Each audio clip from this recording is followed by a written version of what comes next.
One theme I frequently discuss with my students is the counterintuitive idea of working yourself out of a job. In the counseling profession, especially from a Christian perspective, the highest aim is not to retain clients but to restore them.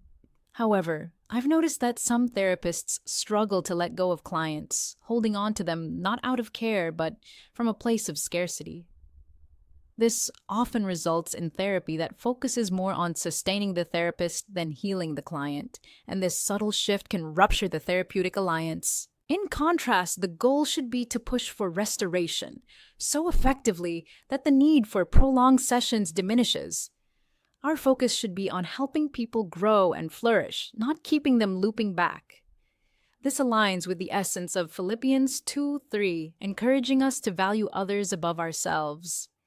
Just as Christ served selflessly, we too should serve with wisdom, pouring out our best in those sacred moments with clients.